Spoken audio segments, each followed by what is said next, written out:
ایک مرتبہ سب مل کے درود پڑھ لیجیے، اللہم صلی علی سیدنا محمد وعلی آل سیدنا محمد بارک وسلم۔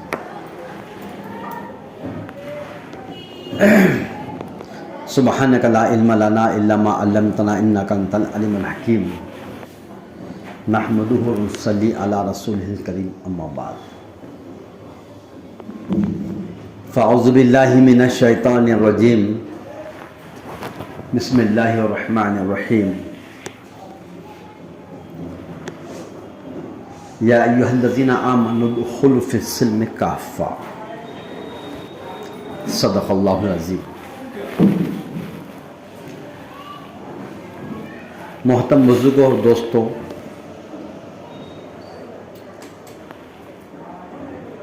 ہم سب نے کلمہ لا الہ الا اللہ محمد رسول اللہ پڑھا ہے صلی اللہ علیہ وسلم۔ جو شخص اسلام کے دائرے میں داخل ہوتا ہے اس کے لیے سب سے پہلے یہ کلمہ پڑھنا لازم ہے۔ اس وقت تک اسلام کے اندر اس کا کوئی مقام نہیں ہوتا، کوئی مرتبہ نہیں ہوتا جب تک کہ وہ کلمہ لا الہ الا اللہ کی گواہی نہ دے۔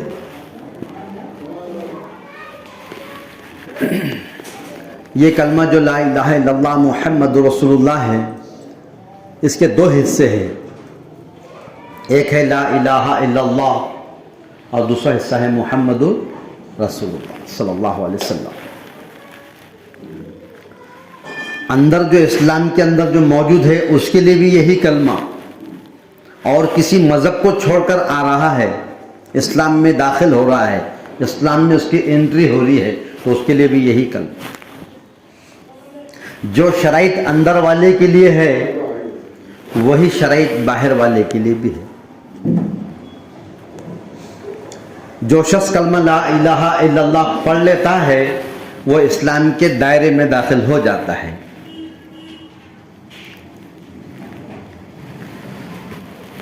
اس کلمے کا،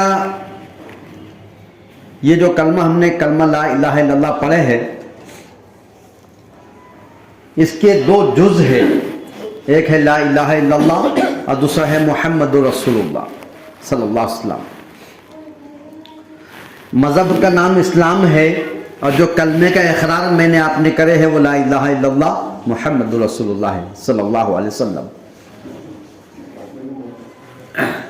اذان ہوں گی، ابھی اذان ہونے والی ہے۔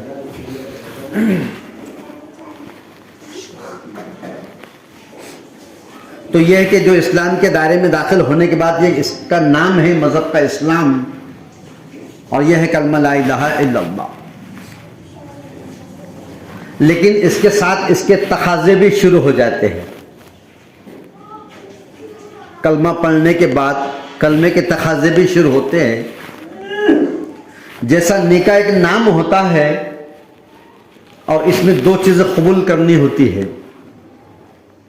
جب جا کے وہ نکاح کے اندر داخل ہوتا ہے۔ نام اس کا نکاح ہے اور دو چیزیں قبول کرنی ہوتی ہے، ایک تو لڑکی کو قبول کرنا اور ایک لڑکی کے مہر کو قبول کرنا۔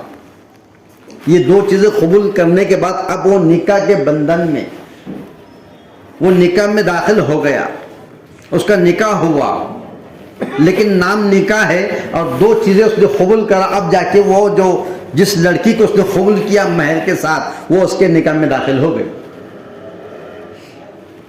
لیکن مکمل نہیں ہے،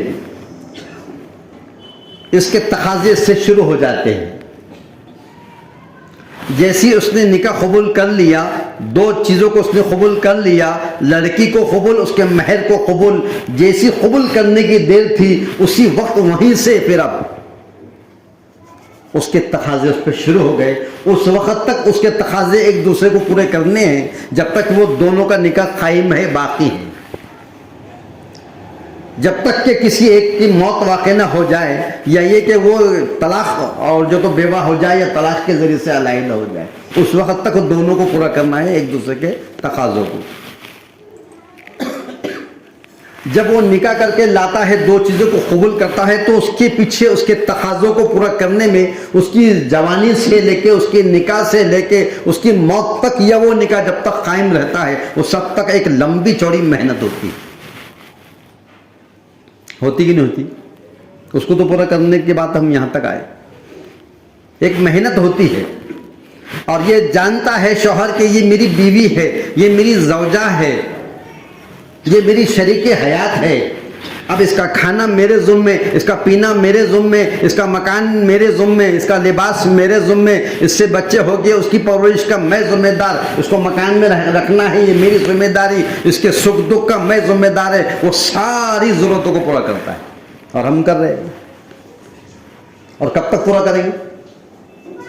کوئی شوہر یہ کہہ سکتا کہ 11 مہینے کا ایسا کرا تھا، اب ہو گئے 11 مہینے، اب تو تیرا دیکھ.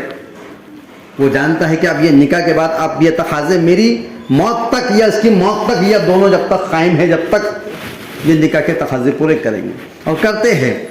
اور پھر بیوی بھی سمجھتی ہے کہ یہ میرا شوہر ہے، یہ میرا زندگی کا ساتھی ہے، تو اس شوہر کے مرتبے کو جانتی ہے، اس کے مقام کو پہچانتی ہے، اس کے تقاضے پوری کرتی ہے، اور پھر اس کی ہر ضرورت کو پورا کرتی ہے. اور جو حقوق اس کے طرف آتے ہیں، شوہر کے جو حقوق ہوتے ہیں وہ اس کو برابر ادا کرتے رہتی ہے. شوہر بیوی کے حقوق ادا کرتا ہے اور بیوی شوہر کے حقوق ادا کرتی ہے، اور ایک دوسرے کی یہ گاڑی برابر چلتے رہتی ہے. کتنی چیزوں کو قبول کیا تھا؟ ایک مہر کو قبول کرا تھا اور ایک لڑکی کو قبول کرا تھا. اور یہ دو چیزیں قبول کرنے کے بعد ایک لمبی چوڑی محنت، اس کی پوری جوانی کو جلا کر بڑھاپے تک، اس کی آخری سانس تک اس کے پیچھے تقاضے لگے ہوئے ہیں، اور یہ اس کو تم اور ہم پورا کر رہے ہیں. یہ کس کو سمجھانا نہیں پڑتا. جس دن یہ اس کی شادی ہوئی، جس کا اس کا عقد ہوا تھا، جس دن اس نے دو چیزیں قبول کرا تھا، یہ بھری جوانی میں تھا، یہ جوان تھا، یہ صحت مند تھا، یہ تندرست توانا تھا. اور اس تقاضے کو پورا کرتے کرتے کرتے جوانی کو ڈھلتے ڈھلتے ڈھالتے ایک وقت وہ مقام پر آ جاتا ہے کہ اس کے وہ حال ہو جاتے ہیں کہ اس کو اٹھانا پڑتا، بٹھانا پڑتا، اور اس کو کھلانا پڑتا، اور بعض وقت کھاتا، بعض وقت چھوڑ دیتا ہے. صرف دو جملوں کے پیچھے محنت ہے. نام ہے نکاح، دو چیزیں قبول کرنا ہے، لڑکی قبول کرنا، اس کے مہر کو قبول کرنا، اور اس کے پیچھے ایک محنت لگی ہے. بس ایسا ہی اسلام ایک نام ہے، اور دو چیزیں قبول کرنے کا نام ایمان ہے. کتنی چیزیں؟ دو. ایک ہے لا الہ الا اللہ، اور دوسرا ہے محمد رسول اللہ صلی اللہ علیہ وسلم. اب اس کو جب ہم نے قبول کرے تو اس کی بھی جو ہے تو اس کے بھی تقاضے ہیں، اور اس کے تقاضے اس وقت تک ہم کو پورے کرنے ہیں جب تک ہماری سانس میں سانس باقی ہے. جس دن بدن سے سانس ہماری جدا ہو گئی، وہاں سے یہ سارے تقاضے اور سارے احکامات اور ساری شریعت ہم پر ختم ہو گئی، ہم اس کے مکلف نہیں رہیں گے. اس نے دو چیزیں قبول کیا نکاح میں، تو اس کی موت تک محنت ہے، اس کو پورا کرنا سمجھانا نہیں پڑتا. اور اس کی محنت یہ ہے کہ اس نے لا الہ کا جو کلمہ پڑھا ہے، اس دو چیزوں کو قبول کرا ہے، اب جا کر یہ اسلام کے دائرے کے اندر آیا. ابھی اسلام کی پوری زندگی باقی ہے. اب کیا تقاضے ہیں اس کے؟ شوہر کے تقاضے بیوی سمجھتی، بیوی کے تقاضے شوہر سمجھتا، اور دونوں ایک دوسرے کے تقاضے پورا کر کے زندگی گزارتے ہیں، اور جوانی سے بڑھاپے تک پہنچ جاتی ہے. تو سمجھ میں آ گیا اب کلمے کے کیا تقاضے ہیں. جیسی اسلام کا کسی نے کلمہ لا الہ الا اللہ پڑھ لیا، کلمہ پڑھنے کے ساتھ اس پر اگر وہ عاقل ہے، عقل رکھتا، اگر وہ بالغ ہے، اگر اس کو اللہ نے جو تو بالغ ہونے کا شرف دیا ہے، اگر وہ بالغ ہو گیا ہے، تو وہاں سے اس پر ایک دن کے رات اور دن کے 24 گھنٹوں میں 5 وقت کی نماز پڑھنا فرض ہے. یہ اس کا تقاضا. کس کا تقاضا؟ یہ ایمان کا تقاضا. اسلام ایک نام ہے، اور کلمے کو قبول کرنے کا نام ایمان ہے، اور وہ دو چیزیں قبول کرنے کے بعد اب اس کے تقاضے شروع ہو گئے. جیسے بیوی کے تقاضے شوہر جان کے پورا کر رہا، اور شوہر کے تقاضے بیوی پورے کر رہی ہے، ایسا ہی اب یہاں پر کلمہ پڑھنے کے بعد اب اس کلمے کے تقاضے کو ہر اس شخص کو پورا کرنا ہے جو عاقل، ہر بالغ ہے، عقل رکھتا، صحیح سلامت عقل ہے. کیونکہ پاگل کو مسجد میں آنے کو منع کیا گیا ہے، اور جو عقل مند ہے، جو بالغ ہے، جو سن بلوغ میں ختم رکھ دیا ہے، وہاں پر اب اس پر جو تو یہ تقاضے اس پر واجب ہو گئے. پہلا تقاضا ہے رات اور دن کے 24 گھنٹوں میں 5 وقت کی نماز کو، فرض نمازوں کو مسجد میں ادا کرنا. یہ اس کا تقاضا.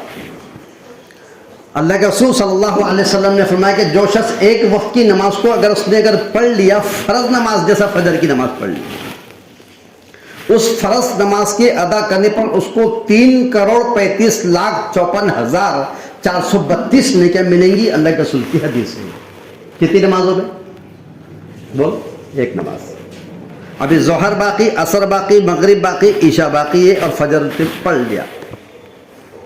اور اگر جب اس نے فجر پڑھ لیا ہے تو ظہر بھی پڑھا، عصر بھی پڑھا، مغرب بھی اور عشاء بھی پڑھ لیا، اور رات اور دن کے 24 گھنٹے میں جب 5 نمازیں اس کی ادا ہو گئی الحمدللہ، تو اس کی نیکیوں کا شمار یہ ہے کہ فرمایا کہ اس کو 16,77,72,160 نیکیوں کا اللہ مالک بنا دیا۔ کتنے دن میں؟ کتنے دن میں؟ ایک دن میں۔ یہ ایک دن کی کمائی ہے۔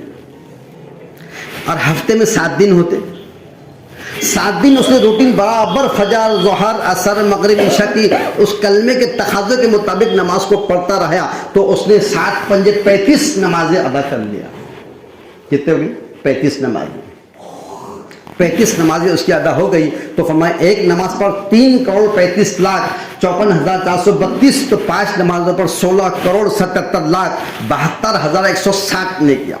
اور اگر 35 نمازیں پڑھ لیا تو 1,17,44,05,120 نیکیوں کا مالک بن گیا۔ کتنے دن میں؟ ہفتے میں۔ اور مہینے میں کتنے ہفتے ہوتے؟ 4۔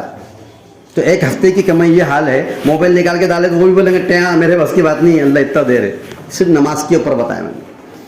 پھر ابھی نوافل الگ باقی ہے، تہجد پڑھتا اس کا الگ، اور اشراق پڑھا اس کا الگ، چاشت پڑھ لیا اس کا الگ، اور اس کے بعد اوابین پڑھا مغرب کے بعد اس کا الگ، اور پھر صلاۃ التسبیح، صلاۃ التوبہ، صلاۃ الحج، جتنے نمازیں ہیں وہ الگ، جو ذکر اذکار وہ سب الگ۔ ابھی صرف فرض نمازوں کی بات چل رہی ہے۔ پڑھیں گے سب نمازیں 5 وقت کی پابندی سے، اہتمام سے انشاءاللہ۔ اللہ ہم سب کو توفیق عطا فرمائے۔ یہ اس کا تقاضا، 5 وقت کی نماز۔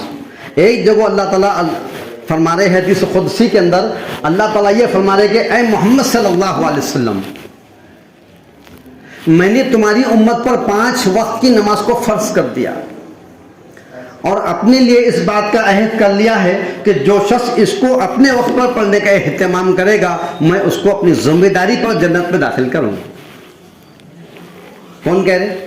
اللہ۔ کس سے کہہ رہے؟ نبی سے کہہ رہے۔ اور کیا کہہ رہے؟ کہ اے محمد صلی اللہ علیہ وسلم، آپ کی امت پر میں نے 5 وقت کی نمازوں کو فرض قرار کر دیا ہے، اور جو شخص ان کو اپنے وقت پر پڑھنے کا اہتمام کرے گا اس کو میں اپنی ذمہ داری پہ جنت میں داخل کروں گا، اور جو ایسا نہ کرے، نمازیں پڑھا چھوڑ پکڑ ہو رہی، آگے پیچھے ہو رہی، پابندی نہیں ہو رہی ہے کر، تو کیا ہوگا؟ پابندی نہیں ہونے کی وجہ سے ذمہ داری کا وعدہ نہیں ہے۔ پابندی کرے گی تو ذمہ داری اللہ کی ذمہ داری میں آ گیا، اور اگر پابندی نہیں ہے، اگر جماعتوں کی نماز کا اہتمام نہیں ہے، تکبیر اولیٰ کا اہتمام نہیں ہے، رکعتوں کا اہتمام نہیں ہے، تو پھر ذمہ داری میں آدمی داخل نہیں ہوگا۔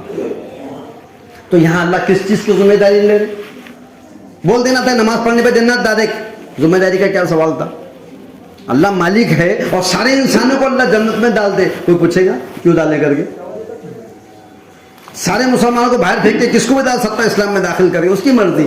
لیکن اللہ تعالیٰ یہاں پر اس حدیث کے اندر ایک چیز کی ذمہ داری لے رہے ہیں، وہ ذمہ داری کیا ہے کہ تم اپنی امت سے کہہ دو کہ اگر وہ 5 وقت کی نماز کو پابندی اہتمام کے ساتھ اگر ادا کرتا ہے تو اس اہتمام کی وجہ سے اس کو میں اپنی ذمہ داری پہ جنت میں داخل کروں گا۔ اور میں نے اس سے پہلے بھی بتایا تھا کہ اہتمام کے 3 درجے ہیں۔ پہلا اہتمام کا درجہ یہ ہے، اہتمام کے لفظی جو لفظ ہے اہتمام، اس کے معنی یہ ہے کہ لفظی اہتمام کے معنی یہ ہے کہ جس چیز کا جو وقت مقرر کر دیا گیا ہے اس وقت مقررہ سے پہلے وہاں حاضر ہو جانا، اس کا نام اہتمام ہے۔ جمعہ کی نماز 1:05 کو ہے، آپ سب سے پہلے آ کے بیٹھ گئے، آپ نماز پڑھنے کا کیا کر رہے؟ بولو، اہتمام کر رہے۔ 3 بجے گاڑی اسٹیشن سے چھوٹنے والی ہے اور ٹکٹ نکال کے رکھی ہوئی ہے فیملی کے پورے، تو گھر سے 3 بجے نکلیں گے کیا؟ جانتے ہیں کہ 3 بجے جب وہاں سے نکلنے والی ہے تو 2 بجے سے نکل جائیں گے، آخری درجے میں 2:30 بجے تو وہاں ہم رہیں گے رہیں گے، کہ چھوٹ گئی تو دیر ہو گئی تو۔ ٹرین کے پکڑنے کا اہتمام ہو رہا ہے، 7:40 پر افطار کا وقت شروع ہونے والا ہے، 7:40 کو دفتر پہ بیٹھتا ہے، اصل سی بات سے چلتے رہتا ہوں، کہا جاؤ کیا کھاؤ، کہا جاؤ کیا کرو، یہ لا لے وہ لا لے وہ کھا لے، سب تیاری ہو رہی ہے، روزہ کھولنے کا اہتمام ہو رہا ہے۔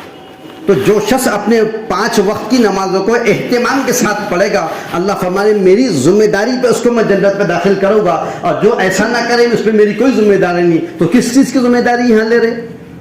اللہ تعالیٰ جو ذمہ داری لے رہے یہ ہے کہ حشر کے میدان میں آپ اور میں ہم سب وہاں پر موجود ہوں گے، اور سارے انسانوں کی 120 صفیں لگے گی۔ آدم علیہ السلام سے لے کے تو حضور اکرم صلی اللہ علیہ وسلم کی امت کا آخری فرد، آخری انسان، وہاں کے سارے لوگ وہاں پر موجود ہوں گے۔ حشر کے میدان کے اندر صفیں لگا کے بیٹھے ہوں گے، کھڑے ہوں گے۔ اس صفوں کے اندر جب اس کو گنا جائے گا وہ 80 صفیں رہے گی، اور 80 صفحے جب وہاں لگیں گی تو وہاں پر ہی مطالبات ہوگے، اے اللہ اس نے مجھے گالی دیا تھا، اس نے مجھے مارا تھا، اس نے ظلم کرا تھا، اس نے میرے پیسے لیا تو واپس نہیں کیا، اس نے حق مار دیا۔ بہن آئیں گی، ماں آئیں گی، بیوی آئیں گی، شوہر آئیں گا، بھائی آئیں گا، اور جو بھی اس کے افراد رشتہ دار اور تعلقات اور معاملات کے لین دین والے ہوتے ہیں وہ سب وہاں پر آ جائیں گے۔